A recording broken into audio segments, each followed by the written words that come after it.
大塘中酒店长期致力落实社会企业责任，甲支持文化资产传承。这次结合台南市文化资产管理处，伫1楼大厅展出主脑创世纪跨时空交流特别工艺展，展出各部艺术莫永松、廖之德、卢敬之的传统工艺特别大师作品。这一次的延展到台塔长酒店的在大厅的中庭，它有一个好处，为什么好处？因为它24小时里面都可以让所有的旅客进来这个饭店的时候，或者附近的邻居都可以来这边欣赏，因为它没有时间的限制。台糖长荣酒店致力于企业社会责任，除了我想做公益活动以外，再来文化的传承，尤其这些意识的部分，尤其国宝级的这些老师，这些尤其竹编的，我们一定要把它展览出来。这一次郑总特别极力跟文资处来合作，把竹工艺的特展能够延续到这样的一个饭店大厅。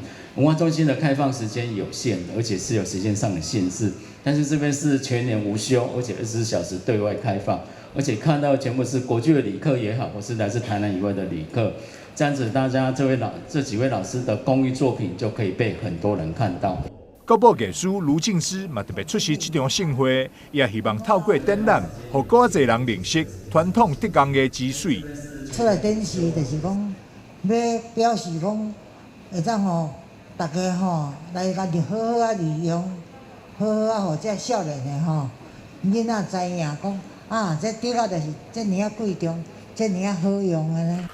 除了目睭的享受，饭店趁到这次的展览，嘛特别设计出风味十足香宴，就是要让消费者食了健康又个美味。用竹子来入菜，入那个所谓国际在地台湾的一些食材入菜，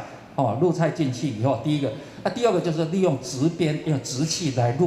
搭配这个所谓入菜。第三个是用竹子入菜加上竹器的搭配的出来，这3个架构，这是第一波。那第二波我们要推展的是，因为这个目前在我们的长园中餐厅去推吃的。那第二波我们要推出的是由在台南的一些食材，像树木鱼，然后做西式的去呈现，用那个竹笋去入菜出来，是第二波。那第3波会用台湾的料理，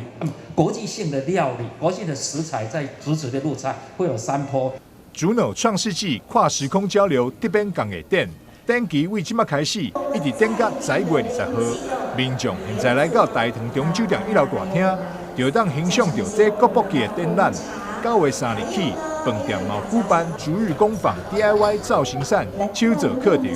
欢迎各界踊跃报名参加。台南新闻张秀维采访报道。